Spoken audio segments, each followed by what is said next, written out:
13 Ekim Cuma gününden haftanın son iş gününden herkese merhabalar değerli izleyenler. Bir gündem özel programıyla daha karşınızdayız. Diyalog Medya Genel Yayın Yönetmeni Sayın Reşat Akkar ile birlikte gündem özeli başlattık ve gündem maddelerimiz oldukça yoğun ve dikkat çekici başlıklarımız mevcut. Hemen size aktarmaya başlayayım.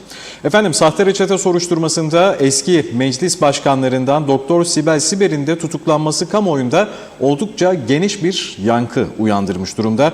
Doktor Sibel Siber ve eczacı Gizem Karagözlü bu sabah Lefkoşa Kaza Mahkemesi'ne çıkarıldı ve haklarında 3'er gün tutukluluk emri alındı. Bu arada bazı doktorlar da sosyal sigortalarla anlaşmayı iptal etmeye başladı. Polisin bugün mahkemeye sunmuş olduğu bilgilerin detaylarını ve özel detaylarını sizlerle paylaşacağız.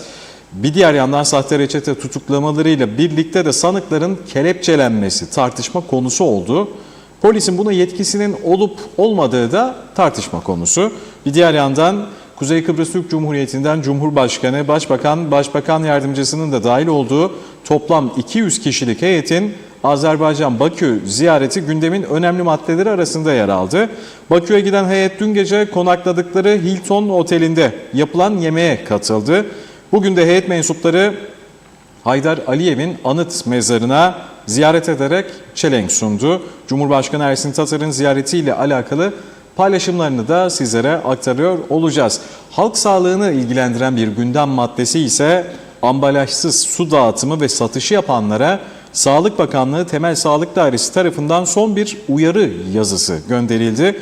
Kurallara uymayanların faaliyetleri 10 Ocak itibariyle durduruluyor olacak. Hepsi ve daha fazlası bizlerle olacak ve yorum ve görüşlerinizi de bekliyoruz. Söz şimdi Diyalog Medya Genel Yayın Yönetmeni Sayın Reşat Akar'da.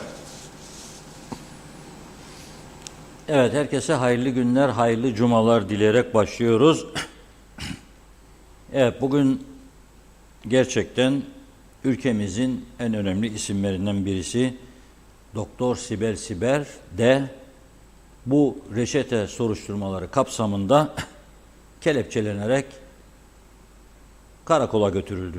Şimdi tabii kelepçe yasalı mı değil mi? Daha önce de konuştuk buralarda. Yani Sibel Hanım'ın olmasından önce de doğru mu değil mi? Hatta hatırlayacaksınız, biz burada yani üst makam da alt makamı koruma, o kelepçelensin de üst makam kelepçelenmesin diye bir durum yok. Hatırlayacaksınız, güneyden avokado getiren adamın kelepçelenmesini de eleştirmiştik buradan. Ama Yüce Meclis'tekiler ne yazık ki bunları duymadılar. Duymazdan geldiler ve nitekim şimdi bazıları diyor, olur mu bu ülkenin meclis başkanlığını, başbakanlığını yapmış bir insan daha suçu tespit edilmeden nasıl kelepçelenir diyorlar. Sizsiniz suçlu. Esas mesele sizsiniz. Bu ülkeyi bu şekilde bu hale getiren sizsiniz de onun için. Ne söyleniyorsunuz bunu? Bunu şimdi şikayet ediyorsunuz. Sibel Hanım'a yağ çekeceksiniz diye. Siz mecliste oturup görevinizi yapmadığınız için. Öyle diyorlar. Şimdi biz Sibel Hanım saygımızdan dolayı, tabii Sibel Hanım çok değerli bir insan. Meclis başkanlığı, başbakanlık yapmış. Halkın büyük bir bölümü onun saygın, dürüst bir insan olduğuna inanıyor. Biz hatta dün bu konu üzerinde çok fazla durmamaya özen gösterdik. Dedik bu nereye varacak bu iş? Kıbrıs'ta biliyoruz, anlattık, örnek de verdik. Bizim çalışanlarımıza kadar bazı doktorların hasta izi verdiğini, hasta olmadığı halde aktardık. Bu ülkenin yapısı, idare et beni, idare edeyim seni. Yaz doktorcuyum, 3 günde gitmeyeyim de bizim çocuğun karnı ağrır falan filan. Babam hastadır, gelemiyor, yaz bir reçetecik falan. Ama tabii bu reçete, sahte reçete soruşturmasında polisin ele geçirdiği ciddi iddialar da var. Mesela 2 tane yakın köy, aynı aileden doktorun anne baba eczacıya reçete yazması, göndermesi gibi. Çöplerde çıkan ilaçlar küpürleri kesilmiş halde.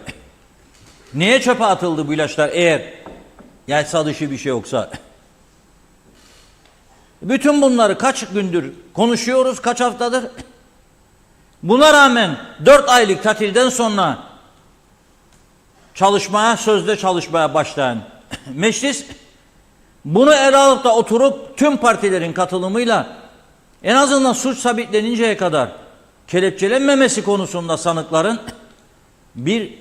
acil bir yasa üretebilirdi. Yapmadı.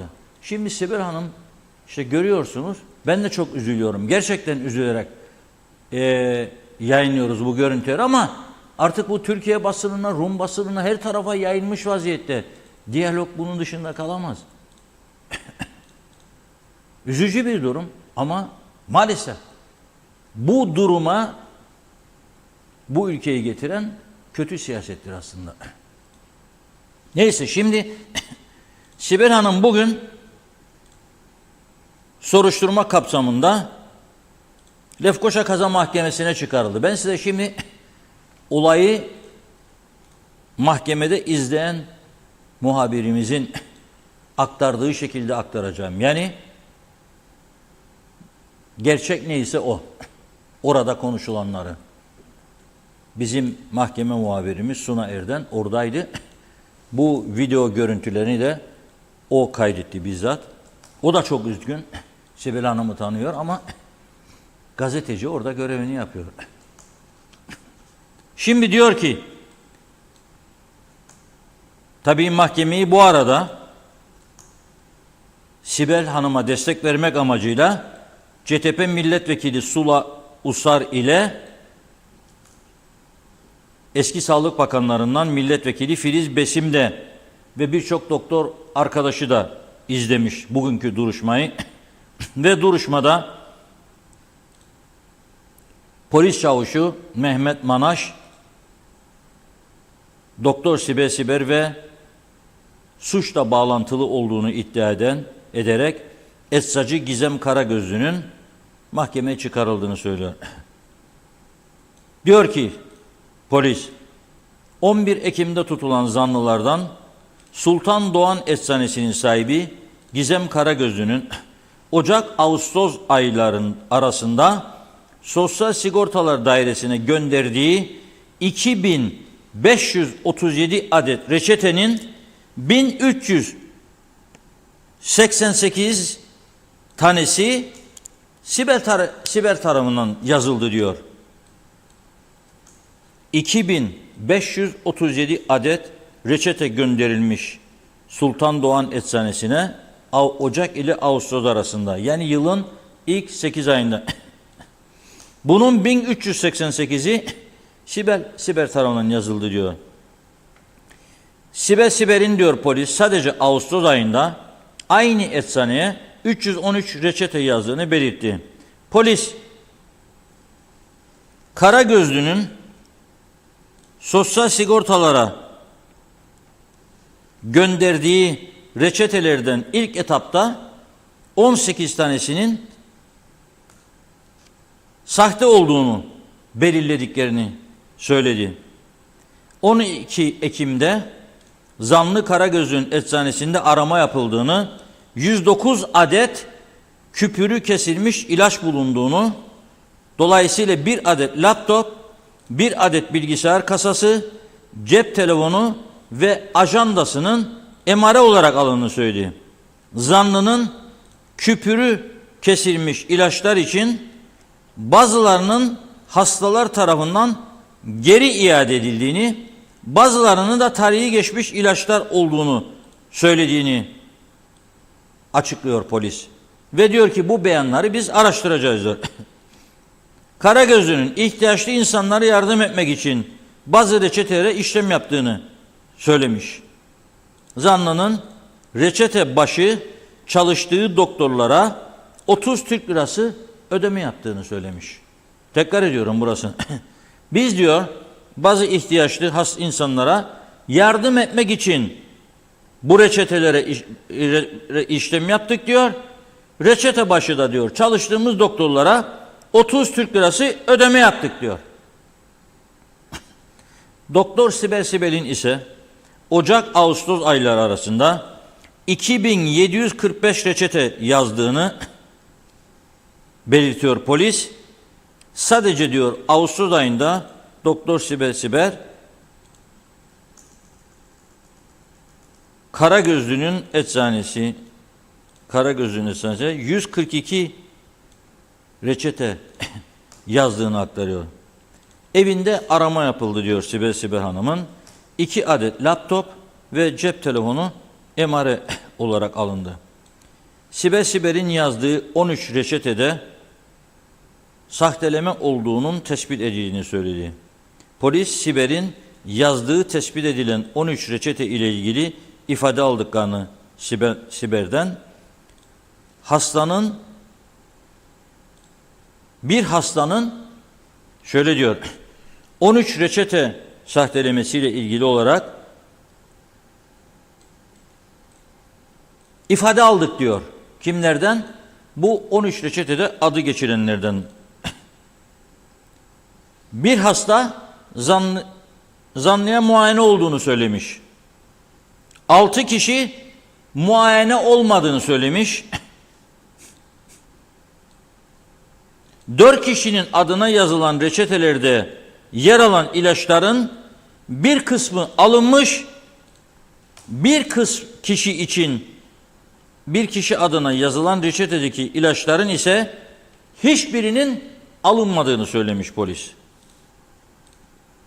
Doktor Sibel'in ihtiyaçlı insanlara yardım etmek için bazı tanıdıkları görmeden ve eczacı yönlendirmesiyle reçete yazdığını ve reçete başına 25 Türk lirası aldığını kabul ettiğini söylüyor polis. Diyor ki yani ihtiyaçlı insanlar vardır. Yaşlıdır, hastadır, ilaç ihtiyacı vardır. Yaz Sibel Hanım diyorlar. Biz de yazıyoruz. Zaten dün dinlettim, kendisi de bunu itiraf etti. Biz de yazdık dedi. Yani itiraf etti ama yani bunu ben aman işte bir çıkar olsun falan, yolsuzluk olsun diye yapmadım dedi dün. Polis diyor ki 13 reçete konusunda ifade aldık diyor. Bunlardan bir tanesi hastaların evet muayene oldum dedi. 6 kişi muayene olmadığını söylemiş. 4 kişi adlarına yazılan reçetelerdeki ilaçların bir kısmını aldığını söylemiş. Bir kişi ise reçetedeki ilaçlardan hiçbirini almadığını söylemiş. Ve ifadesinde Sibel Hanım ihtiyaçlı insanlara yardım etmek için bazı tanıdıkları görmeden eczacı yönlendirmesiyle reçete yazdığını, reçete başına da 25 Türk lirası aldığını kabul etmiştir diyor polis. Dolayısıyla soruşturma devam ediyor diyor. 3 gün süreyle tutukluluk talep ediyor polis. Hem Sibel Hanım için hem eczacı Gizem Karagözlü için. Polis mahkemede polisin bu talebini kabul ediyor ve 3 gün tutukluluk veriyor. Şimdi gelelim bu kelepçe meselesine. Böyle esprileriyle paylaşımlar yapan sosyal medyada bir avukatımız var. Ahmet Sait Sayın. Beğeniyorum ben paylaşımlarını. Bazen dokundura yazıyor, mesajı veriyor. Bu kelepçelenme meselesiyle ilgili bugüne kadar çok kısa ama çok özet halinde bilgi veriyor. Ne diyor? Birçok muhalifimizin bilmediği Türkiye'nin hukuk sisteminde kelepçe takmanın hangi hallerde olacağına yönelik bir yasa maddesi var diyor. Bizde ne mi var diyor. Bizde ne mi var? Yani Türkiye'de var yasası. Peki bizde ne var diyor. Bizde polis komutanının 2 dudağının ucu var diyor. Yani emir var diyor. Emir. Hukuk devletlerinde emir komuta olur mu diye soruyor. Bazı avukat ve hukukçular diyor korkularından benim bu paylaşımı beğenmeyebilirler diyor. Ama zaten ben onların beğenmesi için yazmadım diyor. Şimdi siz suçu tespit edilmemiş, kanıtlanmamış, mahkeme emriyle suçlu olduğu ilan edilmemiş insanlara ister Sibel Hanım Başbakanlık, Cumhurbaşkanlığı yapmış, Cumhuriyet Meclisi Başkanlığı yapmış, ister Sibel Hanım olur, isterse güneyden avokado getiren adam olur. İsterse marketten 2 tane çips çalan bir gariban olur. Ta ki mahkeme onu mahkum etsin, kelepçe takmak doğru bir yaklaşım değildir. Siz bunu kabul ediyor musunuz ey Yüce Meclis'in milletvekilleri? Size soruyorum. Siz bunu vicdanlarınıza sığdırabiliyor musunuz?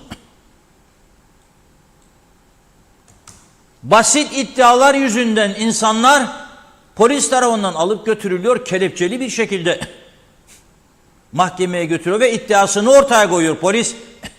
Daha mahkeme o anda ilk iddiayı dinliyor ve polis diyor ki daha araştıracak da bakacak da edecek da diyor.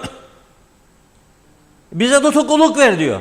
Mahkeme de ne yapsın? Tamam verdim diyor. Çünkü senin herhangi bir yasan yok. Herhangi bir yasan yok. Bakınız, geleceğim biraz sonra Bakü çıkarmasına. Ama Cumhurbaşkanı, Başbakan ve Başbakan Yardımcısı 200 kişilik bir heyet şu anda Bakü'de. Ne yapıyorlar, ne ediyorlar konuşacağız. Konuşmamız lazım. Eğer bu ülkenin düzgün bir yola girmesini istiyorsak, eğer şanlı şerefli bir Kıbrıs Türk toplumunun olmasını ve bu Kıbrıs Türk toplumunun dünyada saygın bir şekilde anılmasını istiyorsak, eğer ileride haklarımızı müzakere masasında almak istiyorsak ve gelecekte de bir Kıbrıs Türk toplumu varlığı olarak bu ülkede şerefimizle yaşamak istiyorsak, şu anki meclisin özellikle ve bu ülkeyi yönetenlerin tarihi sorumlulukları vardır. Tarihi Bakü ziyareti dediler. Ben buna katılmam, tarihi ziyaret olduğuna. 2 günlük güzel bir gezi derim ben buna. Zaten bugün Diyalog Gazetesi de Umut Gezisi diye bir başlık koymuş. Atmasyon tutmasyon olmaz yani bu meslekte de. Ben soruyorum. Siz ey CTP'li milletvekilleri, şimdi sizden başlıyorum. Bugün gidip izlediniz Sibel Hanım'ı. Avokadodan tutuklananı kelepçelendiğinde gidip izlemediniz. Tamam, Sibel Hanım çok saygın bir insan. Ben de saygı duyuyorum. Sevdiğim bir insan. Ve doktorum. Ama bu olaylar başladığı günden beri her gün konuşuyoruz. Yıllardır konuşuluyor kelepçe meselesi. Neden bir yasa geçirmiyorsunuz? Sizin iktidarınız döneminde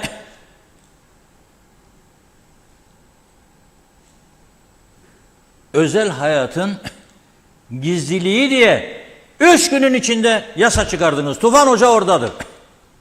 Onun öncülüğünde çıkarıldı bu yasa. Neden? Gene CTP'li olan bazılarını korumak için. Vazgeçin bundan artık. Bugün oraya gittiniz. Çok üzüldüğünüzü de tahmin ederim. Ama eğer üzüldüyseniz çağırın meclisi. Pazartesi zaten veya salı, bu hafta pazartesi yapmıyorlar galiba. Pazartesinden çağırın toplantıya, bugünden. İmza verin meclis başkanına. Düzeldin bu yanlışları ya bu ülkede. Bir adım, bir ışık verin bize, görelim. Bu ülkeyi düzeltmek istediklerinize dair bir ışık verin bize. Siz bu ülkede bir eski başbakan polis tarafından aranıyor ve bir yığın iddialar vardı hakkında. Meclisten istifasına onay vermeyerek siz bir yerde destek çıktınız. Ve o başbakan kaç zamandır, kaç sene oldu bu ülkede değil. Yapmayın bunu Allah aşkına ya. Eğer derinden yaraladıysa sizi bu olay, bütün insanlar bizim insanımızdır, çıkanlar. Neden düzeltmiyorsunuz bunu? Neden meclisten bir yasa geçirmiyorsunuz? Suçu sabitleninceye kadar kelepçe yok. Mahkeme tutukluluk emri verecekse ayrı bir şeydir. Kelepçelenip oraya çıkarılmak medyanın önünde ayrı bir şeydir. Bir tek diyalog vermedi bugün gazetede Sibel Hanım'ın. Bütün medya verdi ama. Bize bu defa telefonlar yağdı. Ne ama siz adama göre mi yayın yapıyorsunuz diye. Yok ama ben üzüldüm. Üzüldüm. Bütün arkadaşlarımız üzüldü. Olmaz dediler böyle şey. Oluyor işte. Oluyor. Aylardır, haftalar değil, aylardır, yıllardır çağrı yapıyoruz buradan. Bu eskimiş, çürümüş yasalarınızı düzeldin. Olmayan yasaları da yerine getirin, çıkarın, yasallaştırın. Birisi fırsat bulacak, arka taraftan kaçacak memleketten. Kaçmayanlar da bu şekilde mi olacak ya? Hay bir mahkeme çıkarsın görelim. Suçlu kimdir, kim değildir? Yok. Şimdi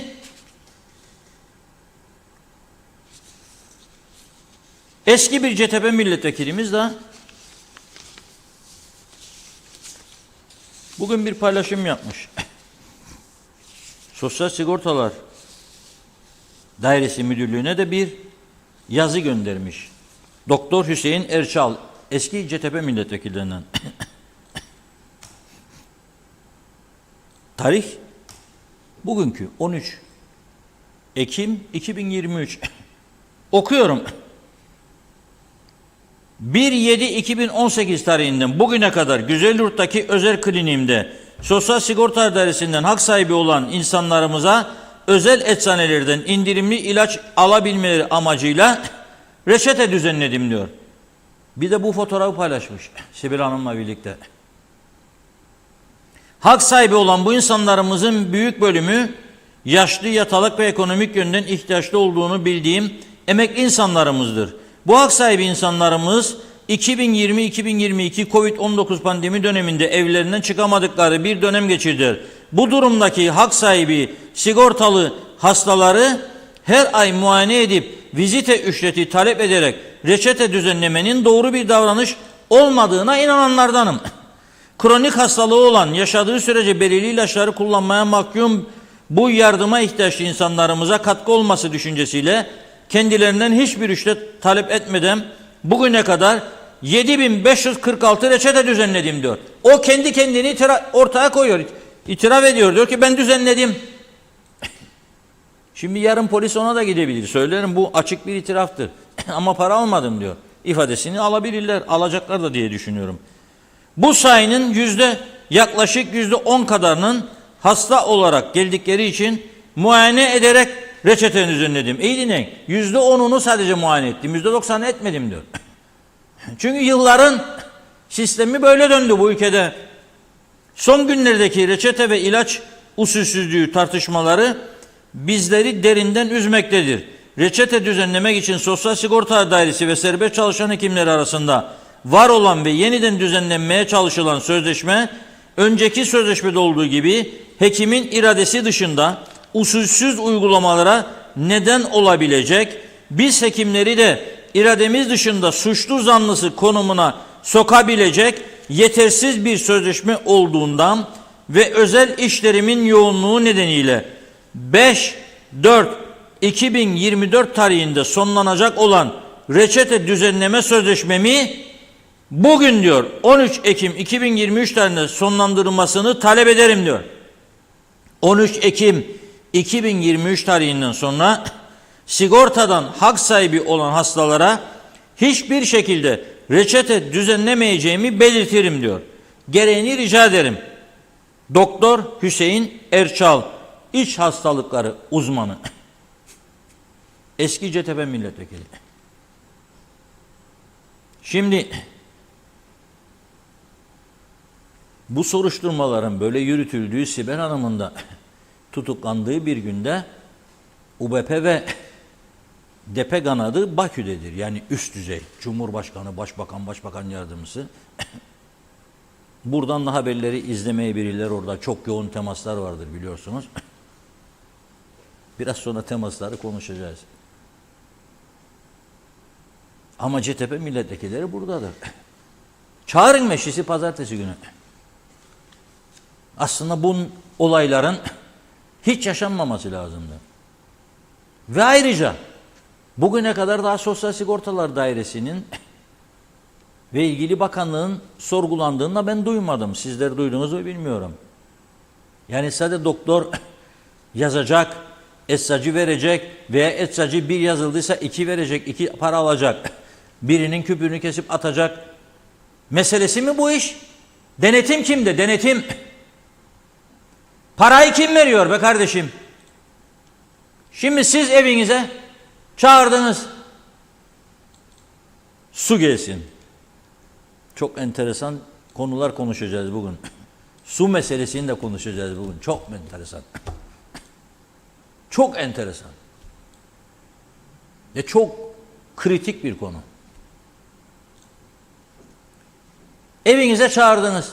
5 kasa su isterim dediniz. Geldi size evinize 4 kasa getirdi. Dağıtıcı. Siz ona 5 kasa parası öder misiniz? Yok. Ama fatura 5 kasa yazardı. Para senin cebinden çıkıyor. İçin yanıyor mu ya senin paran? Sen 5 verip vermediğini kontrol etmez min ya evine geldiğinde? Sayan 1, 2, 3, 4, 5. Ha balkona attı da gitti de görmedim. O zaman cezasını sen çekeceksin. 4 gelecek 5 ödeyeceksin. Ceza senin. 1. derecede. Ne saymadın?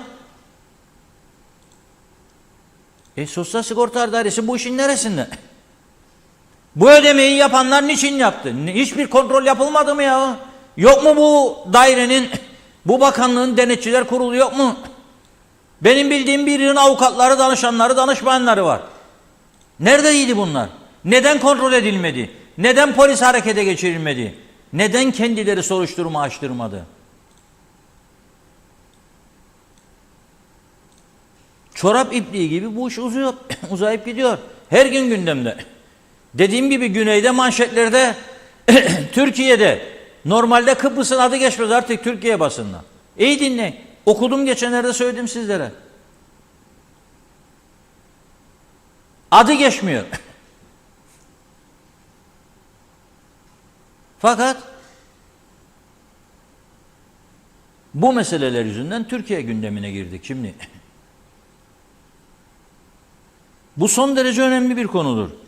Doktor Hüseyin Erçal Bey diyor ki ben 7546 tane reçete düzenledim.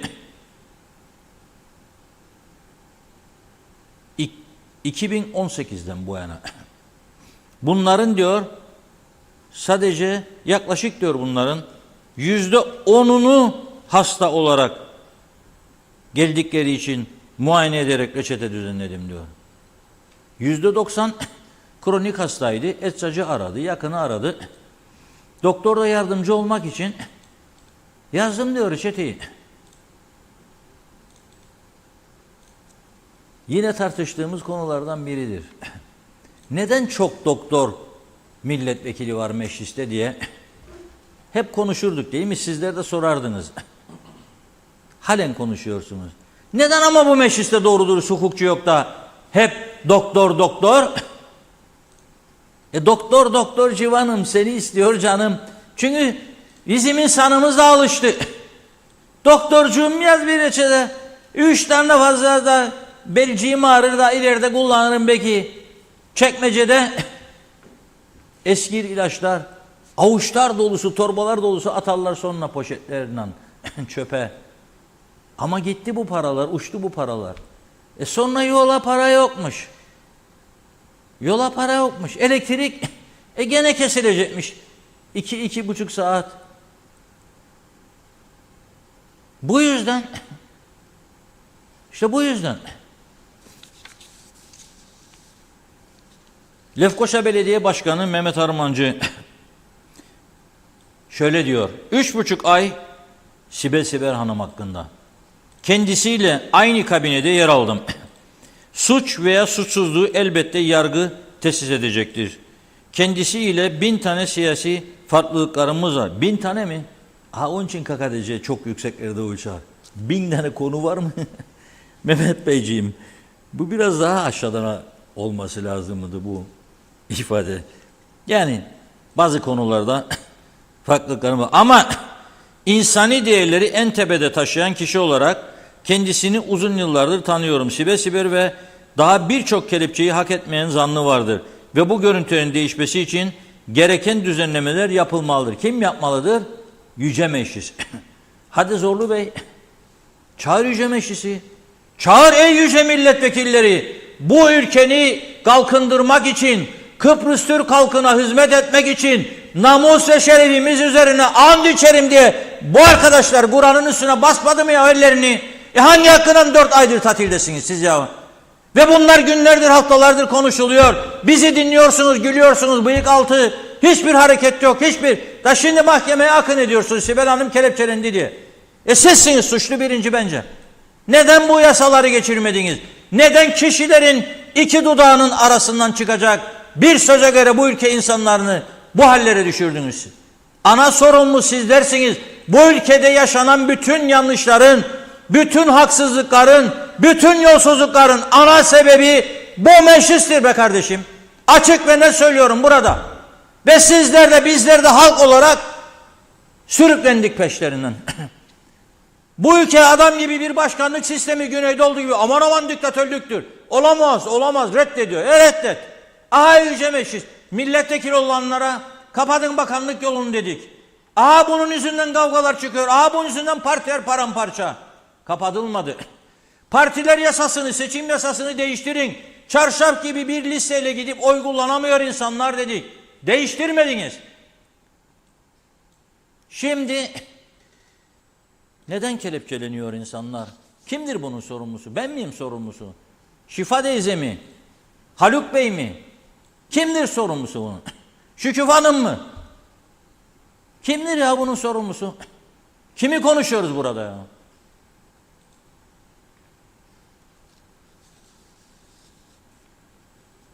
Girne Belediye Başkanı Murat Şenkul. Suçu var yok ama mahkeme karar verecek. Ama bu fotoğrafı gördüğüm an diyor Sibel Hanım'ın kelepçeli. Benim vicdanım sızladı diyor. Sibel Hanım kelepçe takılmasa kaçacak mıydı? Yok. Polis de biliyor kaçmayacağını. Zaten kaçma niyeti olsa 3 gün önce Diyalog TV'de sabahleyin Özlem Hanım'ın programına çıktı. Ve söyledi, verdik dedi, biz de verdik dedi bu reçeteyi. İyilik olsun, yardım olsun diye verdik dedi. Biliyordu, bekliyordu polisin ona da gideceğini. Öyle olsa Lokmacı'dan geçer, Larnaka'ya gider, biner uçağa Londra'ya giderdi. Sibel Hanım. Buna niye ihtiyaç duyuldu? Konu yasalar ise diyor, yasa tadil edilmelidir. Çok yazık, çok üzücü. Konu yasa değil, yasasızlıktır. Avukat Ahmet Sait Sayın'ın açıklamasından onu anlıyorum. Konu yasasızlıktır. Yasası yok diyor. Şimdi adamı siz yakaladınız, arabaya koymuş 2 kilo uyuşturucuyu güneyden geliyor. Yahut da evine baskın düzenlediniz. Kokain da buldunuz, hinkenevir de buldunuz, silah da buldunuz. Tabii ki kelepçeleyeceksin onu. Çünkü sana silah da çekti. Bodrum katına polisi götürdü. Uyuşturucuyu gösterecek diye. Çekti silahı, sürdü şarjörü üstüne. Mermi, canlı mermi var. Ve o an ateş almadı tabanca. Yoksa polisi öldüreceğiydi orada. Ona tabii takacaksın kelepçeyi. Yasa böyle olması lazım. Ama bir iddia karşısında, henüz suçu tespit edilmemiş bir durum karşısında bir insanın, yani evinde uyuşturucu yok. Ne bileyim, arabadan güneyden gelirken bagajında 2 kilo uyuşturucu yok. Ne bileyim, birisini gece kulübünde tutup döve döve yaralamamış, ezmemiş. Ya kız arkadaşını kıskançlık yüzünden işkenceyle öldürmemiş. Ha öldürdüyse tabii ki kelepçeleyeceksin. Ve götüreceksin. Hatta başka yöntemleri de uygulayabilirsin. Kanıtlamışsan ne yaptığını ve itiraf ettiyse öldürdüğünü. Ama başka yöntemler dediğimde yanlış anlaşılmasın, şiddet, middet. Acil durum mahkemeleri oluşturacaksınız. Anayasa müsaade ederse. Ama anayasada müsaade etmiyor. Kelepçelediler, anayasayla yargısını bu ülkenin yıllardır hiç kimse konuşmadı, biz konuşmaya başladık diye bazı gartallar başladı bizi eleştirsin. Anayasamızda eleştiri bu. Eleştireceğim anayasayı da, eğer senin katkın varsa seni de eleştireceğim sonuna kadar. 1983'te çıkarılan bir anayasa ya bağladınız siz, 84-85'te onaylandı galiba halk tarafından. Bağladınız siz yargıyı da elinden ayağından. Tabii ki söyleyeceğim bunu da. Ve nihayet çok mesaj var. Tabii şimdi Serdar orada tepiniyor, görüyorum ben kaydetmek için. Ama Bülent İzzarlı Bey'in paylaşımına da değinmeden bu konuyu geçmek istemiyorum. Biraz mesaj oku Serdar. Peki başlayalım. Ben de bir su içeyim de öyle devam edelim. Evet, yorumlarınız için de teşekkür ediyoruz değerli izleyenler. Çok sayıda mesajlarımız var ve hızlıca onlara başlıyoruz. Metin Maraşeli, hoş vakitler. Reşat Bey kolay gelsin, iyi yayınlar dileklerini iletti. Celal Erdaş, geçimini zorlukla karşılayan asgari ücretli ve emekli olan insanların özele gidip ilaç yazdırma imkanı yok. Bunun çözümü nedir? Bunun üstüne gidin lütfen dedi. Cem Enerse, tüm siyasilerin ve üst düzey bürokratların Orta Doğu'da havada füzeler uçarken, Kıbrıs açıklarından savaş gemileri geçerken Kıbrıs'ı bırakıp gitmeleri tek kelimeyle şuursuzluktur. Açıkça soruyorum, güvenlik kuvvetlerimiz şu anda ülkemizin güvenliğini sağlamak için ne yapmaktadır dedi. Hasan Nihat Erduransa suç niyeti olacağını hiç düşünmem şahsen Sibel Hanım'ın, göreceğiz dedi. Şenol Tatlıcıoğlu'ysa iyi yayınlar Reşat Bey, selamlar diyor. Dürü Çörekçioğlu, bir günde vaktinde programı başlatırsanız bizler hep bekliyoruz. Saat 17'ye kadar bekledik diyor. Sibel Selin, iyi yayınlar diliyorum, kolay gelsin. İstanbul'dan selamlar, sevgiler. Mehmet Uluçaylı da hayırlı cumalar Serdar Bey, Reşat Bey, mutlu sağlıklı günler, iyi yayınlar dedi. Vedat, Allah kerimse hayırlı yayınlar diliyorum Reşat Bey. Cazibeler ülkesinden bir tane güzel haber duymak uzaya astronot göndermemize benzedi. Bakü'ye gezi bahane, yeme içme gezme şahane. Halk ilaç alamıyor, ülkenin dünyalar kadar sorunu var, para yok diyorlar. Bunlara gelince para var, 49 yılda geldiğimiz nokta budur diyor. Sibel Yemenicioğlu'ysa ne yapsaydı, polis teşekkür mü etseydi, iyi ki devleti soydunuz, milleti kandırdınız diye dilerim o kelepçe hakları, o reçeteler sahte mi, sahtekarlık mı var mı gereği kelepçenin diyor.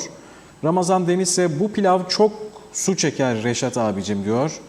Arif Koroğlu ise halkımızın parasını, hakkını yemekten har vurup harman savuruyorlar. 200 kişi halkın hakkını yediniz, haram olsun diyor size. Hasan Nihat Erduran ise 60 yıllık ambargolu statüko maalesef bu. Arif Koroğlu ise bu hükümet halk için değil, halkı yok etmek için çalışıyorlar. Her işleri halkımızı yok etmek, halk düşmanı UBP dedi. Mehmet Uluçaylı ise vekilleri iş yapmaz demeyin Reşat Bey, dünya bizi kıskanıyor.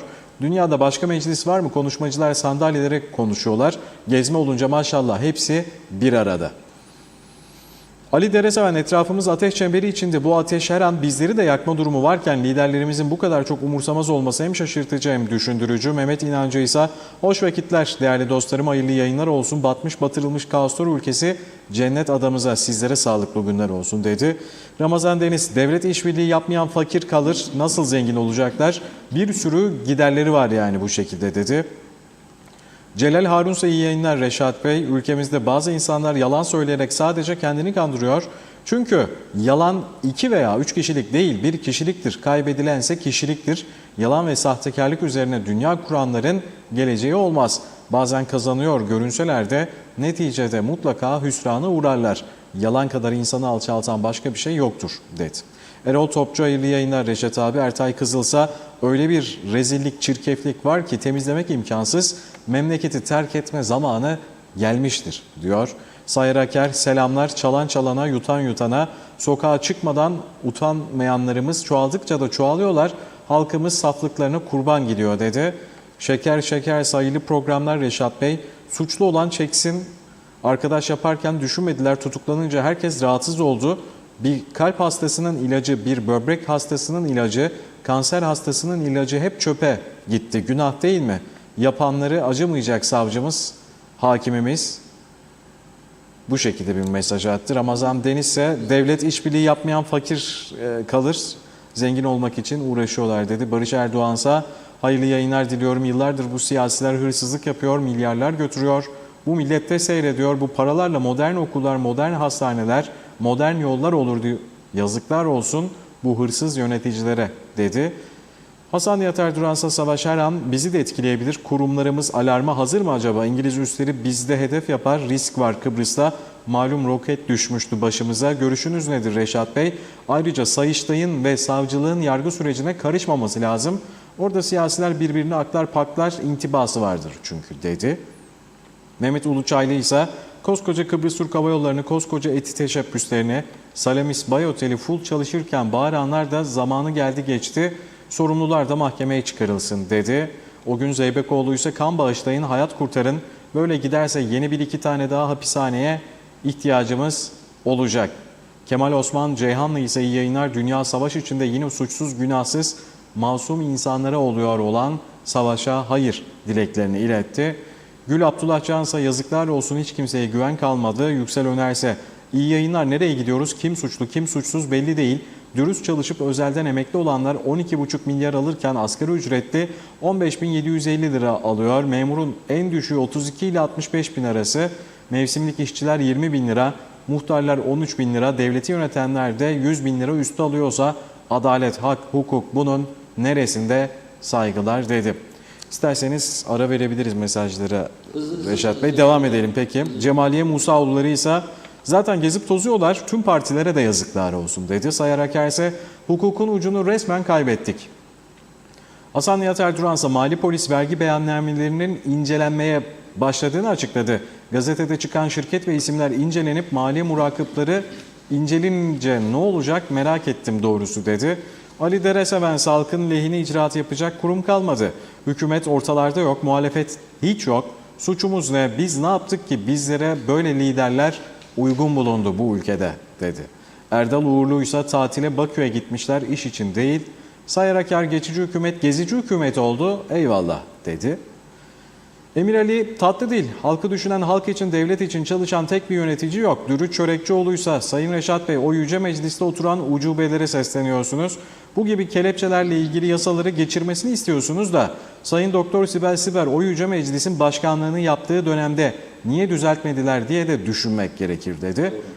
Barış Erdoğan ise Reşat Bey eğer doğru bir yol almak istiyorsak tüm meclistekileri yargılamak lazım. Çünkü hepsi birbirlerine hırsızlıklarını örttü. Belediyelerde de hırsızlıklar devam ediyor. Mal varlıklarını incelesinler bence dedi. Ali Dereseven ise Reşat Bey sorunlar hakkında muhalefete sesleniyorsunuz. Hakikaten size göre bu ülkede muhalefet var mı? Eğer sağlam ülkesini seven bir muhalefet olsaydı ülke şu an bu durumda olur muydu? Muhalefetin istediği tek şey vardır. Kaosların devamından yanadırlar. Ülke her bakımdan batsın ki tek çare Rum'la beraber bir federasyona mecbur kalalım. Bunun aksine iddia eden varsa cevap versin dedi. Mehmet Kansal ise iyi yayınlar Reşat Bey. Kelepçe suç ağırlığına göre kaçma olasılığı olan tutuklulara göre polis bir değerlendirme yaparak takması gerekiyor. Ancak firar olaylarından dolayı da polis suça bakmaksızın tekrar başı ağrımasın diye bunu yapıyor. Ben bu görevi yaptım. Sıradan suçlulara takmadım. Katillilik ve firar edebilecek kişilere taktım kelepçe. Halkın gözünde de bakalım ne yaptı da kelepçe taktılar psikolojisi durumu da çok farklı bir durum yaratıyor dedi. Ramazan Rençberse ne kadar usulsüz işler varsa Türkiye ve Kıbrıs'ta hala da bu kafayla Avrupa Birliği'ne girmeye çalışıyoruz. Önce kendimizi düzeltmemiz lazım dedi. Önce insanlarımızı iyi eğitmemiz lazım. Bugün böyleyse gelecekte de böyle olacak. Adana'dan selamlarımla Reşat Bey. Tüm Kıbrıs halkına sevgi ve selamlarımı iletirim dedi. Tamam. Evet. Evet, çok mesaj var. Hepsini okumaya devam etse arkadaşımız, program saatimiz dolar biter. Sizler de bekliyorsunuz. Konuşacağımız çok konular var da ama bu ilaç, reçete, sahte reçete meselesi toplumun gündemine ciddi bir şekilde girmiş durumdadır. Gündemin en önemli maddesi olarak duruyor karşımızda. Özellikle eski meclis başkanımız ve kısa süreli başbakanlık yapmış olan Sayın Sibel Siber'in de bugün mahkemeye çıkarılarak 3 gün hakkında tutukluluk alınmasıyla bu olayın boyutları genişlemektedir. Şimdi Lefkoşa Doktor Burhan Albanoğlu Hastanesi'nin eski baş doktoru Bülent Dizdarlı bu sabah stüdyolarımızdaydı. Özlem Çemendal'ın konuğu oldu. Bir bölümünü sesinden sizlere dinletmek istiyorum. Ama şöyle diyor, doktorların psikolojisi iyi değil diyor. Sakin olun çağrısı yapmamıza rağmen olamıyorlar. İyi niyetle yaptıkları bir şeyin başlarına iş açıp açmayacağından endişeliler. Bir doktor arkadaşımız sosyal sigorta reçetesini iptal etti. Okudum zaten sizlere, Hüseyin Erçal. Ve bunu takip edecek olan hekimler de olacak diyor. Çok kısa bir bölümünü olayın boyutlarının daha iyi anlaşılması açısından sizlerle izlemek istiyoruz. Anladığımız kadarıyla ve izlediğimiz kadarıyla ben hekimler cephesinden bakmak istiyorum olaya önce. Bir grup hekim bu işe bilinçli girmiş olabilir. Ama çok büyük bir kesim, iyi niyetle yaklaşmış durumunda gibi görünüyor. Yani insanlara yardımcı olabilmek veyahut işte sistemin tıkanıklığına karşı olan bir şey oluyor. Ama bir yerde bir de problem yarattılar. Şifreler bir şekilde karşı tarafa, yani o kendisini denetleyecek olan eczacıların eline geçti. Orada gene tabii ayırıyorum tırnak içerisinde. Kötü niyetli olan eczacılar bunları çok iyi bir şekilde kullandı.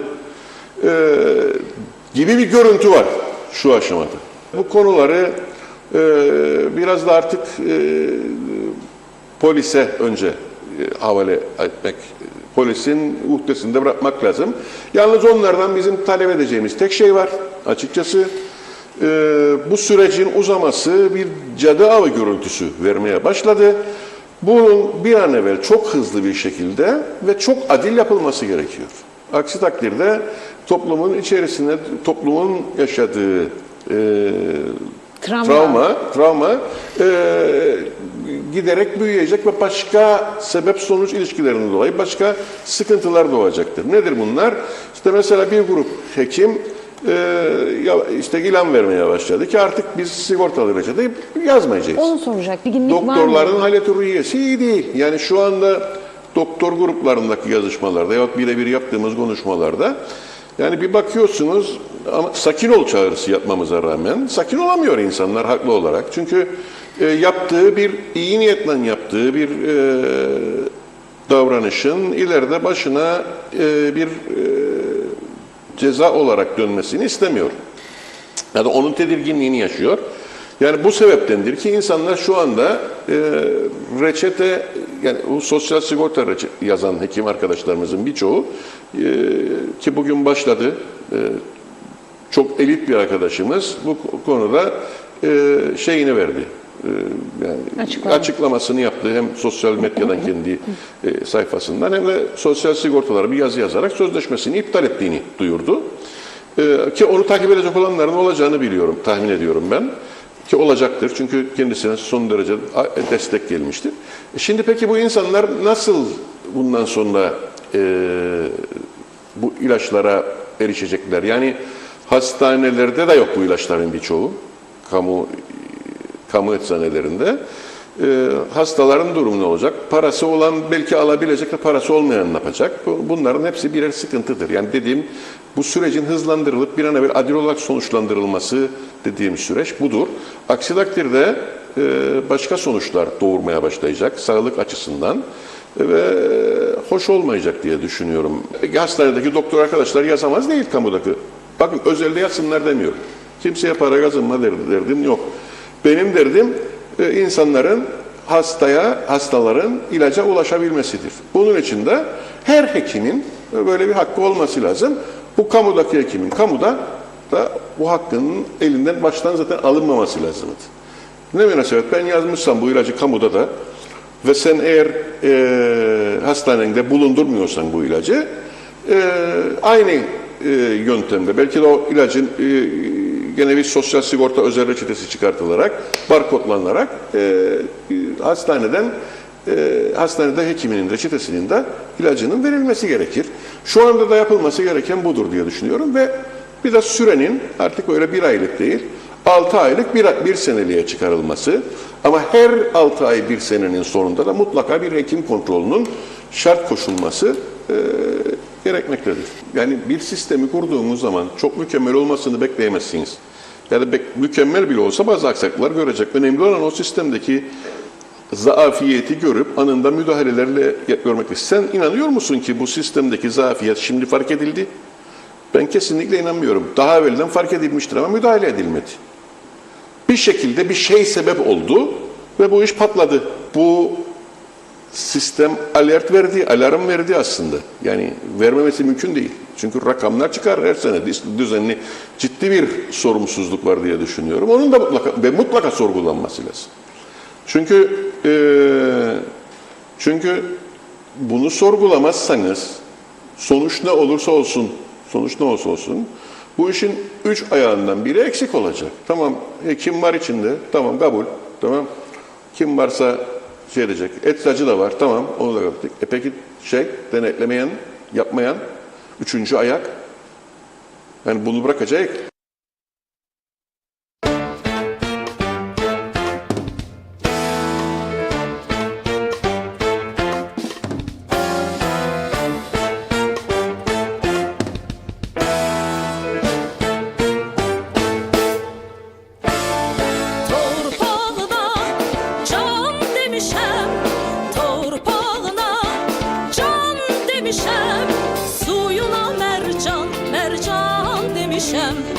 Suyuna mercan, mercan demişem.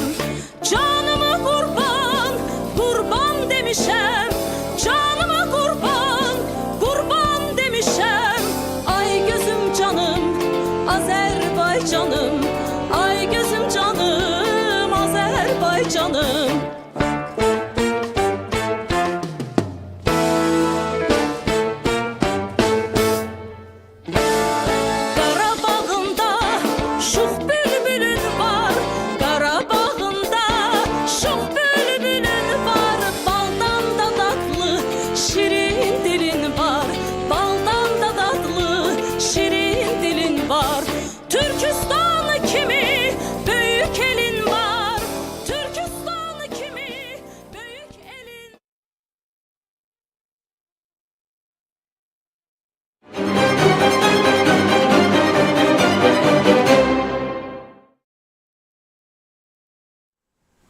Evet, şimdi Lefkoşa'nın Dikili Taşı'nın etrafında döndük, uzanıyoruz. Nereye? Bakü'ye. Türk Hava Yolları'na ait bir uçakla tam 200 kişi, Cumhurbaşkanımız eşi, Başbakanımız eşi, Başbakan Yardımcımız, bilmiyorum eşi varsaydı onun, ve çok sayıda insan. Müteahhitleri gördüm, turizmci gördüm, organizasyoncu gördüm, folklorcular gördüm, paylaşımlar. Çok güzel paylaşımlar yaptılar. Cumhurbaşkanımız da bugün çatır çatır paylaştı. Bu dün gece yemek. Tabii ben bekliyordum. Bakü'ye kadar gideceğim ve yemekler Kıbrıs'tan gideceğini hiç düşünmedim ya. Azerbaycan'ın Cumhurbaşkanı görmemiş olabilirim. Orada bulunmam önemlidir. Ey dünya, bakınız, eşit ve egemen devletin Cumhurbaşkanı, Başbakanı, bakanları, milletvekilleri varsa birçok insanı burada masada Kıbrıs'tan giden yemekleri varmış. Bilmiyorum doğru mu değil mi? Menü Akdeniz meze tabağı diyor. Humus. Azeriler humus bilir mi bilmiyorum. Humus yaparlar mı? Ama buradan gitmiş. Çerkez tavuğu, zeytinyağlı imam bayıldı.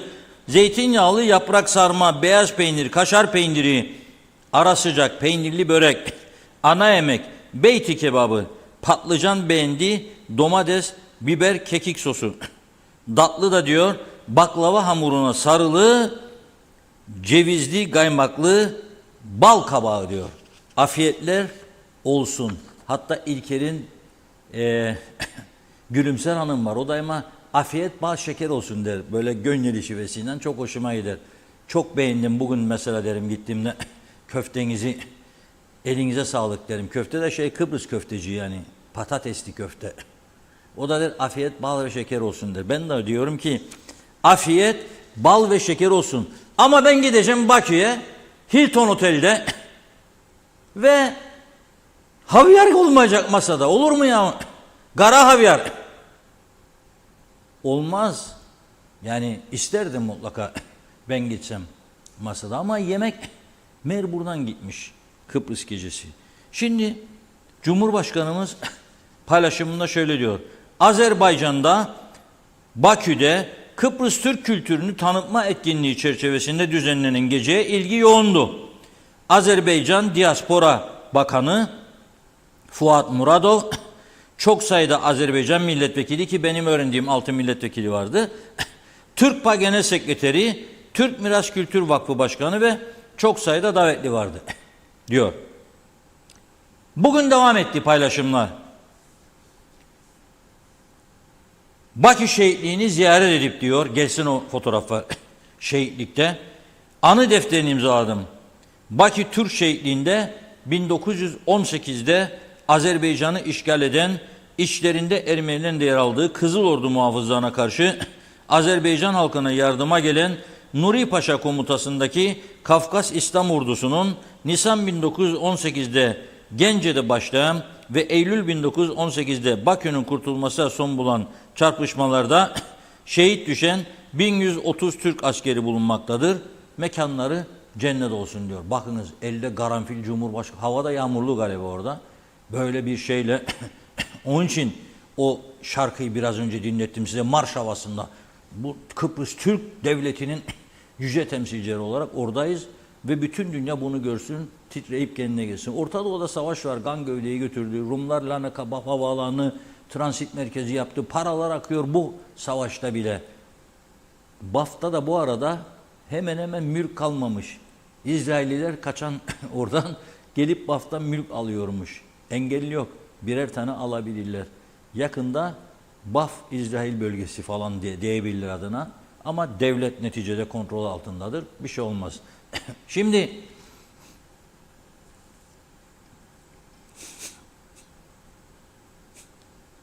okudum Cumhurbaşkanı'nın açıklamasını.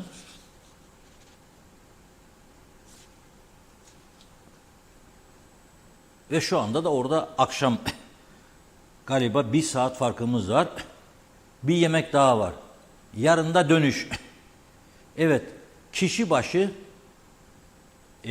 Ulaştırma Bakanı Erhan Arıklı Bey açıklamış.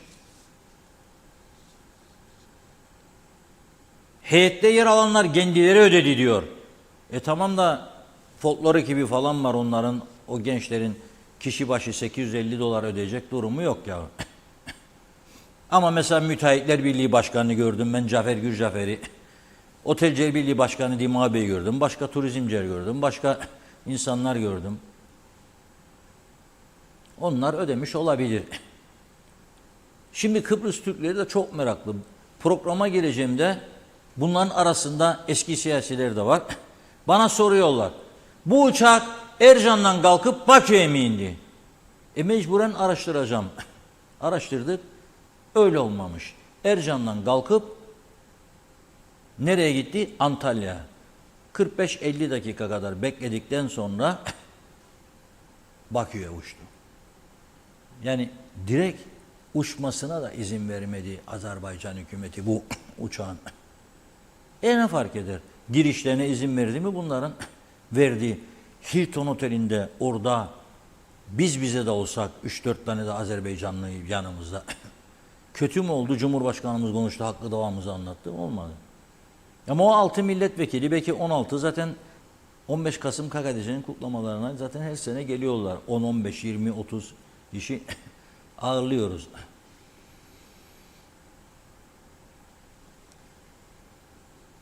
Bu $860 diye duydum ben.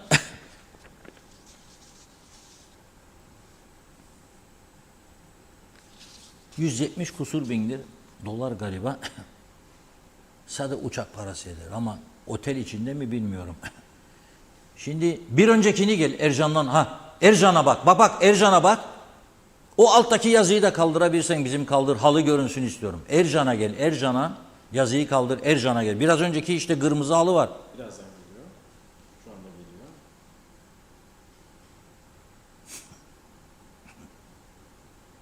Evet, geldi.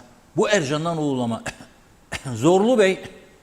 Zorlu Bey başyerde meclis başkanı ama şu anda Zorlu Bey Cumhurbaşkanı vekil olarak kaldı.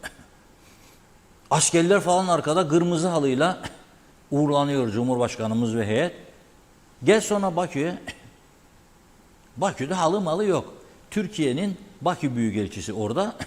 KKTC'nin temsilcisi orada ve elçilik mensupları. Tabii çiçeklerle karşılandı doğal olarak. O zaman şimdi ben bu soruyu sorarım.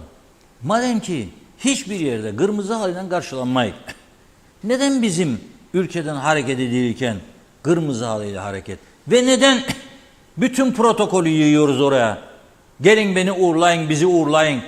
Biz geliyoruz, gelin oraya bizi karşılayın, kırmızı halı serin. Kendi kendimize dans ediyoruz. Onun için biraz önce dedim, dikili taşın etrafından dönerek bakıyoruz. Havayı değişmek iyidir, bir şey değil. Orta Doğu konusunda karar üretmemek bir şey değil. Gerçekten bu ülkenin bir insanı olarak bu durumlarda üzülmemek elde değil ya. Ya kan gövdeyi götürdü, binlerce ölü var. 10 binlerce yaralı var. Açlık var, sefalet var. Elektrik yok.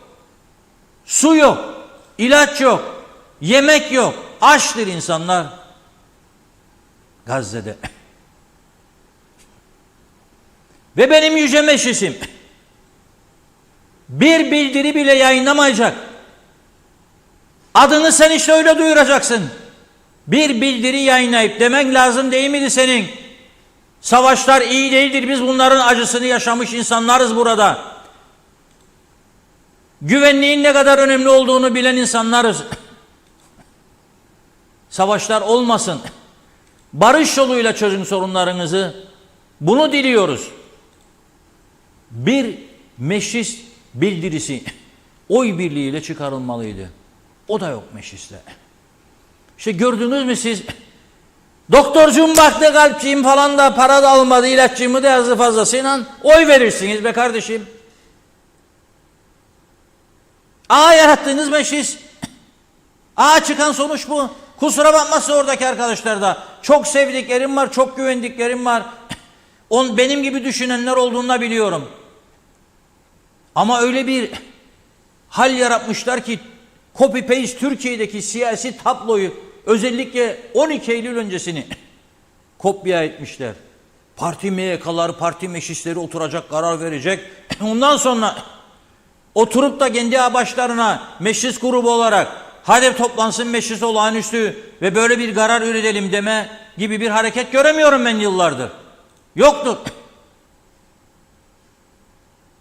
Yoktur böyle bir hareket. Dediydin demediydim, yaptıydın yapmadıydım. BRT kamerası orada. Boş salona konuşmalar. Halkı bu kadar hiç şey saymak doğru bir şey mi ya?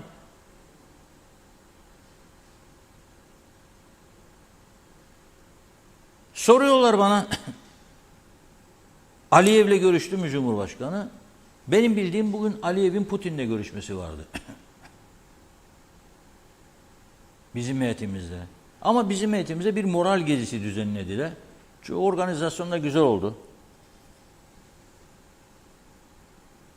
Heyetteki bir iki arkadaşın söylediği gibi biz çalıp biz oynuyoruz dediler. Çok güzel de böyle gülümseyerek paylaşım yaptı oraya giden arkadaşlar. Organizatörler vardı. Özel olarak onları götürdüler oraya. Tamam. Diyecek bir şey yok. Ama inşallah tanınırız ileride. Şimdi benim dikkatimi çeken bir mesele var. Vekalet ediyor ya Cumhurbaşkanlığı Sayın Zorlu Töre. Şu anda Cumhurbaşkanı. Bakü'de bulunan Cumhurbaşkanımız dedi ki, Ankara'daydı geçen hafta, dedi ki Kuzey Kıbrıs Türk Cumhuriyeti yerine dedi Kıbrıs Türk Devleti ifadesi dedi iyi olacak. Anayasanın da değişmesi gerekecek dedi. Güzel bir şey olacak dedi. Ve Devlet Bahçeli'ye teşekkür etti. O da bunu telaffuz ettiği için. Şimdi şu anda ülkenin Cumhurbaşkanı, vekaleten de olsa Zorlu Törebey'dir. Diyor ki, ben Kıbrıs Türk Devleti meselesi konusunda söylüyor. Bunu ciddiye alınacak bir gelişme olarak görmedim diyor. İsim değişikliği izah gerektiren bir konudur. Ben söylerim, siz de kabul edin tarzı bir anlayış olmamalı diyor. Ben bunu ciddiye alınacak bir gelişme olarak görmedim diyor. Yani isim değişikliğini, önerisini. İsim değişikliği izah gerektiren bir konudur. Ben söylerim, siz de kabul edin tarzı bir anlayış olmamalı diyor. Nasıl olur bu? Biri der değişmesi lazım.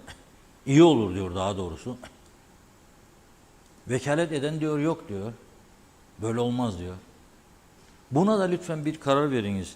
Bence en önemlisi halkın bu konuyu tartışarak size soru sormasını beklemeden ey yüce meclis siz karar verin yahu ne olması lazım adımız? 34 oy lazımmış isim değişikliği için. Oturun 2 gün 3 gün sabaha kadar tartışın. Akşam böyle bir yemek arası verin. Lahmacunları ben göndereyim size burada. Pide de yaptırırım. Devam edin bitirin 2 gün 3 gün içerisinde. Eğer değiştirmek gerekiyorsa 34 oyla alın kararı ve referanduma götürün halk karar versin buna. Ama bu konu yani bir devletin adı her gün tartışılacak. O öyle dedi bu böyle dedi meselesi olmaması lazım. Üstelik konuştuğum makamlar biri Cumhurbaşkanı şu anda Bakü'de biri vekalet eden meclis başkanı. Yani buna bir karar vermeleri gerekiyor düşüncesindeyim. Bilmem siz ne dersiniz tabii. Çok önemli bir konuya geleceğim ama mesaj yazanlara ayıp etmemiş olalım. Hepsini okuyamayacak bugün Serdar arkadaşınız biliyorum. Birkaç tane daha okusun.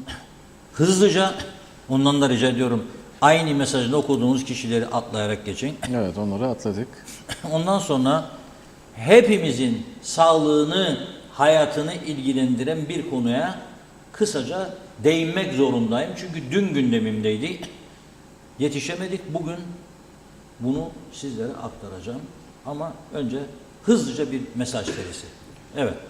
Evet kaldığımız yerden devam ediyoruz. Mustafa Karasalih, o sigortalardaki müdür ve memurlar hiç mi rahatsız olup nedir diye sorgulamadılar. Yoksa sisteme ayak uydurup bana ne mi dediler? Onların da yargılanması gerekmiyor mu dedi. Aytaç ise iyi yayınlar Reşat Bey. Denetim istiyoruz. Reşat Bey Allah ıslah etsin diyorum başka da bir şey demiyorum. Saygılarımı sunuyorum size dedi. Serkan Abatsa memlekette maşallah ne kadar hasta varmış bu sayede öğrendik. Yazık kurunun yanında yaş da yanacak dedi. Fatın Rami ise hukukçuda hayır var mı? Yanlış yaptıklarında bile yaptılar. İnsanlık adına deniyor. Peki reçetelerden koparılan paralar nerede dedi. Hüseyin Celme ise her şey yalan dedi. Arif Mustafa Cüce ise selamlar her şey bir tarafta Sibel Hanım'a yapılan olay üzücü dedi. Ulus Barani Reşat Bey reçete yolsuzluğunda en büyük suçlu ilgili bakanlık ve Sosyal Sigortalar Dairesi'dir dedi. Sayarak ise sözün kısası fiziken değil ruhen çok hastamız var. Seçimlerde de bocalamayalım inşallah dedi. Mehmet İnancı ise mecliste hamma humma yapıyorlar. Arılar, bal gibiler. İş üretmek yok Sayın Akar dedi. Cengiz Güzelay ise iyi yayınlar. Ülkemizdeki hukuk kişilere göre değişiyor. Her kim eline güç yetki geçirirse kendinden olmayanları manşetlerde ifşa ediyorlar. 40 yıldır hep böyle yok edildik. Yaşanmışlıklarıma dayanarak söylüyorum ilaç ve reçete yolsuzluğuna gelinceye kadar tüm eczacı, doktor, sağlıkçıların tümü suçsuzlar. Yani kurulan Düzende sağlıkçı görevini üfürükçüler, eğitimde de camide de hocalar verecek. Yakında uçacağız. İyi yayınlar, sağlıklı, güzel bir hafta sonu olsun şimdiden diyor. Çelebi dağdelense suçlu olan cezasını çekmeli ama bu memleketten bir şey olmaz ne yazık ki diyor. Mürüde sevicerse yalan, aldatma, dolandırıcılık suç sayılıyorsa sadece eczacı ve doktorlar mı? Bu insanlık dışı hareketleri yapanlar diğer insanlar halkın içinde dolaşıyor. Onlar neden bir türlü yakalanamadı dedi. Arın Taşarkansa Kıbrıs Türk Atatürkçü Gençlik Hareketi kurucu başkanı Arın Taşarkan Kıbrıs Türk Devleti değil yeniden Kıbrıs Türk Federe Devleti olmalı, federalizm olmalı diyor. Ercan Kocabaş ise Reşat Bey 21 yıl sigortalıyım, o kadar hastaneye gittim, hiçbir zaman ilaç bulamadım. Hep dışarıdan aldık çocuklarıma ve kendime, ilaç bulamadık. Bu düzen böyle mi çalışıyor Reşat Bey dedi. Evet, Hasan Nihat Erduran'sa tek devlet çok millet, biriz beraberiz, iri diri olmak zorundayız diyor. Arif Mustafa Cüce ise canımızı sağlığımızı emanet ettiğimiz hekimlerimizi üzmeyelim, iyiliklerden de maraz doğmasın dedi. Gülseren Özmaransa gerçekler sorgulanacak olanlar seyahatte yemekte davetsizler, onurluymuşlar dedi. Oytun Andaşsa bir gece dileyin ki 1000 gece yaşanabilsin kültür sanat diyor Oytun Andaş. Okan Baysansa yazıklar olsun menüde hellim yok dedi.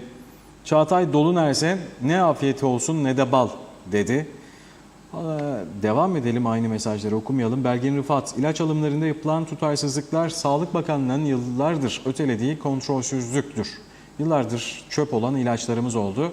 Bu balık baştan koktu ama kimse kıyıp çöpe atmadı. O yüzden iyice tuzlayıp kuruttular. Bunlar da çürüyen renga balığı parçacıkları, hayvar kısmı Azerbaycan'da da yeme içmeye gitmişler maalesef diyor. Yusuf Barkut, Samerella'yı da unuttular dedi. Ve emekli mücahitlerimizi de Azerbaycan'a götürmediler dedi.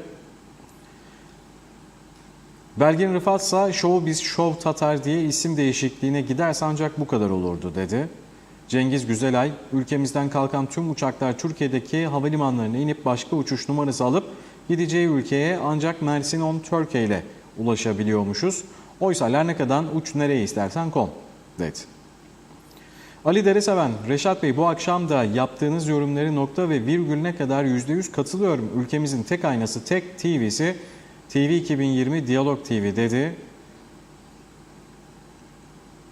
Mesajlar karışmaya başladı. Fevzi Mehmet Çaroğlu'ysa iyi yayınlar Reşat Bey dedi. Cumali Avşar iyi yayınlar dilerim dedi. Hüseyin Reyhan iyi yayınlar, kolaylıklar diliyorum Reşat Bey size diyor.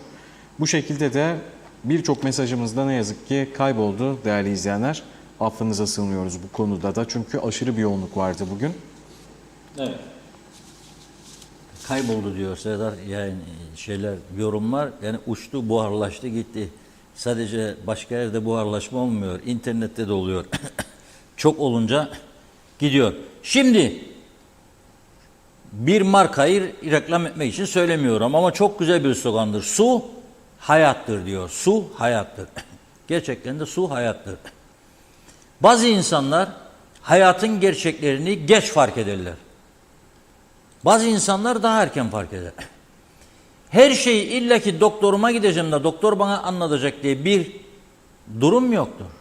Güvendiğiniz yayınları okursunuz, bazı gerçekleri orada öğrenirsiniz. Mesela suyun insan sağlığına faydaları. Bunu sana söyleyen doktor var, söylemeyen doktor var. Mesela ben çok tanık oldum. Gittiğin zaman bazı sorun var ki su artır demesi lazım, demiyor. Sorduğum zaman kendisine suyu artırayım mı falan. Doğru falan. Bazı insanlar bir yerde kendinin doktoru olacak. Ben ilaç alın için diye söylemiyorum. Bakın sudan bahsediyorum. Su içmeden bahsediyorum. Yıllarca bizim ülkemizde su hiç önemsenmedi.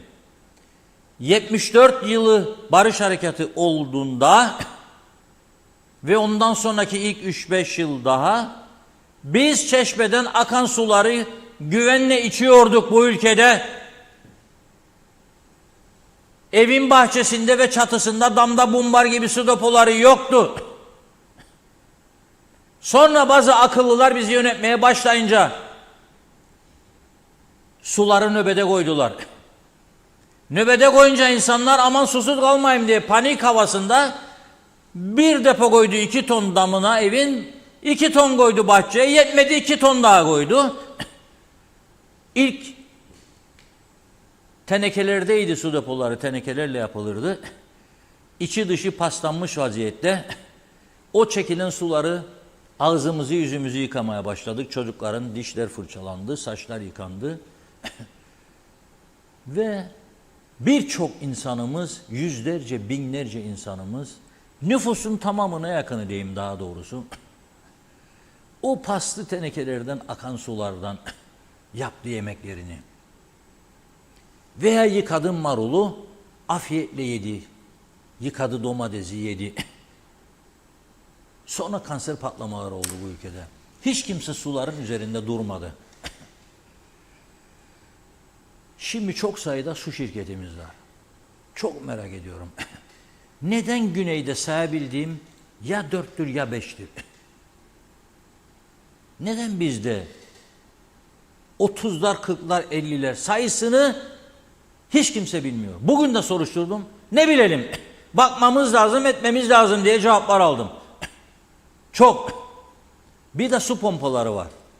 Şimdi dün bizzat bu işle ilgilenen bir arkadaş vicdani davrandı ve Sağlık Bakanlığı Temel Sağlık Dairesi'nden kendilerine 9 Ekim tarihli gönderilen çok ivedi başlıklı bir yazıyı gönderdiler bana. Yazı elimde. Yazı elimde. Beni biraz genişlediysen alacak kağıt. Yazı elimde.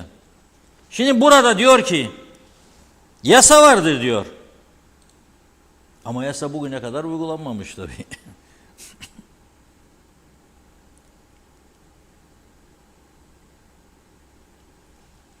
Ambalajlanmış kaynak suyu ve içme suyu yasası ve tüzüklerinde ilgili tüm hususlar belirtilmekte olup yasanın kapsamı 4. maddesinde ambalajlanmış kaynak suyu ve içme suyu ile ilgili kuralları kapsar olarak belirtilmektedir diyor. Anla diyor. Yani yasası var diyor. Ama siz diyor bu suları ambalajlanmamış bir şekilde satıyorsunuz. İçeriğinin ne olduğu da bilinmiyor yani demek istiyor. Ama bir anda da sizin kapınıza kilit vurmak istemeyiz diyor. 10 Ocak 2024'e kadar size izin veriyor ki ambalajlayın bu suları diyor. Şimdi sen aldığın suyu götürüyorsun, bidonu dolduruyorsun. Evine çocuklarına götürüp içireceksin bunu. Veya yemek yapacaksın. Ne olduğunu bilmeden nasıl olur ya? Ya burası nasıl bir ülke? Nasıl Avrupa ile yarışacak da eşit egemenlikten bahsederek? Ben nasıl diğer taraftakiyle en önemli madde, gıda maddesi? Su hayattır ya. Su olmazsa hayat olmaz. Birçok insanımız bugün ayaklarım şişti diyor. Böbrek hastası. Çünkü yıllardır ne olduğunu bilmediği suyu kullanıyor. Sıkıntı yaşıyor. Hakikaten doğal kaynak suyu olsa, içtiği su, mesela bir tane 50 cc aldınız değil mi? Mesela ben bir tane hakiki doğal olduğuna inandığım ve ölçümünü de yaptırdığım zaman bir su içtiğim zaman en az bir kez lavabo ihtiyacı hissediyorsam doğal kaynak olmadığını bildiğim kuyudan çekilip veyahut da gelen şebeke suyundan orada arıtılmış ve bakteri ürememesi için klorlanmış veya bir ilaçla şişelendirilmiş sırf bakteri olmasın içinde diye tahlil yapılırsa o suyu içtiğimde 2 tane 50'lik içtiğimde bir defa tuvalet ihtiyacı hissetmiyorsam büyük bir olay var demektir bunda. Şimdi Sağlık Bakanlığı, Temel Sağlık Dairesi bu işe el attıysa ben bunun araştırılmasını bir vatandaş olarak istiyorum ve bekleyeceğim. hiçbir su üreticisiyle, hiçbir su satıcısıyla derdimiz yoktur. İşini dürüst yapan, sağlam yapanlar devam etsin ama açıklansın. Hatırından hiçbir şey olmayacağı bu reçete meselesinde ortaya çıkmıştır. Artık bırakalım, doğru bir düzene geçelim. Doğru bir düzene geçelim. Yapacak çok iş var bu küçücük ülkede. Belli ki bugüne kadar ya yasa dışı yürütülmüştür bütün memlekette işler, yahut da yasal boşluklardan dolayı kaş göz oynatarak ben görmedim yetmedim sen devam et de ondan sonra bakarık ederik de falan bu şekilde gelmiştir. O zaman bir tarafı yakmaya karar verdiyseniz yanlış olan diğer taraflara da bakacaksınız. En önemli mesele insanların hayatı, sağlığıdır. En önemli. Birçok lokantamızda bugün sadece onun istediği su vardır. Ben gittiğim yerde ayıbı yok derim. Yok mu falandan? Yoktur der. Sadece bu mu derim? Budur der. Ben bunu içmek istemem. Şimdi sen beni mecbur edeceksin. Gelirken lokantana çantaya su koyup getireyim. O da olmaz. Ayrıcalık olur. Bakar insanlar yüzüne. Bu ne ya o der falan.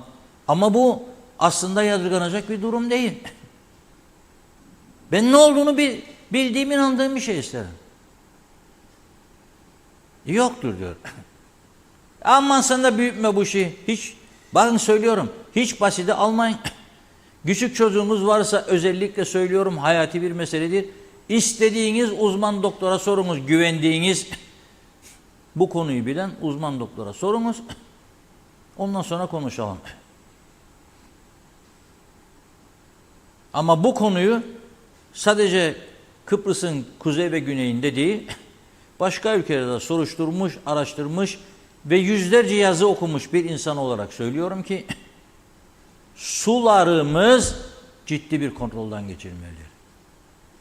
Yahu geldi Türkiye'den Anamur suyu. Bari bunu doğru dürüst kullanalım. Hala depo almak zorunda insanlar. Fazla su denize dökülüyor diyorlar. Bu fazlalığı insanlar içsin doya doya, kana kana bu suyu. Ama ne yapıyor belediyeler? İstihdam patlaması yaptıkları için ve bu patlamayı karşılayabilecek mali güce ulaşmak için ve bir daha seçim kazanabilmek için mecburen ne yapıyorlar? Yüklediyorlar. 2.30'a aldılar. 5-6 sene, 7 sene suyu istemedikleri, bazı belediyeler de istemezdi biliyorsunuz.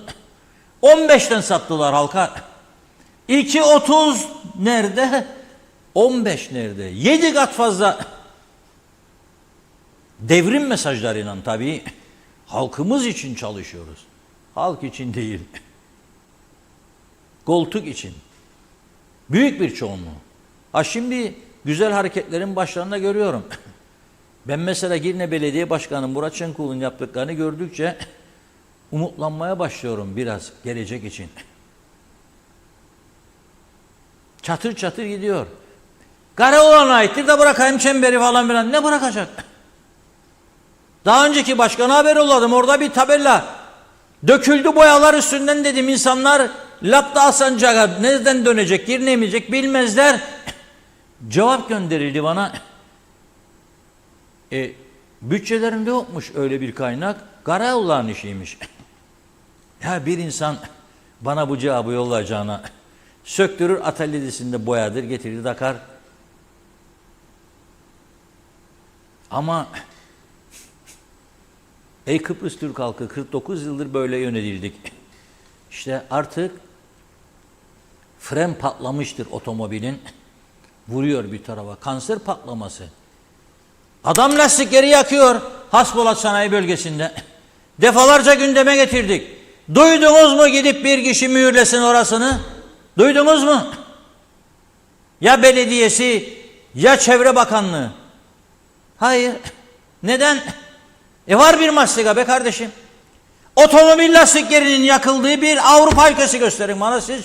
Çatır çatır. Tuğla yapacakmış orada. Bana ne? İnsanlar çalışırmış. Bak bakalım çalışan insanlar Kaç tane KKTC vatandaşı var?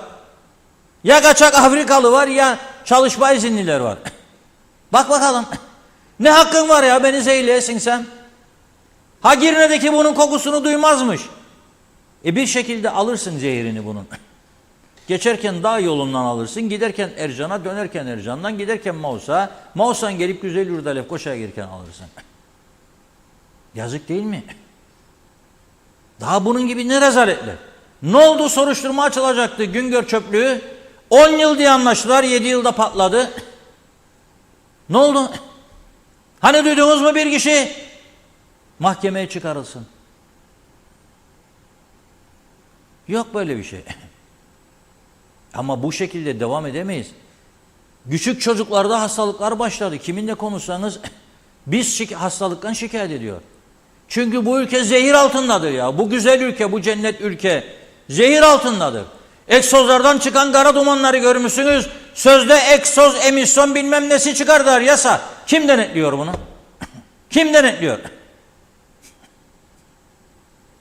Zabıta görüyor musunuz sokakta ya? Lokmacıya gittim ben pazar günü. Turist kaynıyordu her taraf. Zabıta görmedim. Gezdim belediye pazarının oraları falan filan. Mecbur kalmadıkça bir daha da gitmeyeceğim. Hiç istemem. Girne limanına da boykot ediyorum. Gitti arkadaşlarımız antik limana. Bunun bir sorgulaması yok mu ya? Hani Nisan sonu bitecekti bu iş? Ekim sonuna geldik.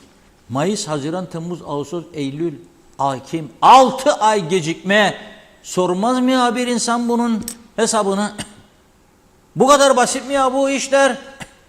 Kapattın sen bir turistik benim antik limanımı, Kıbrıs adasının en gözde yerini.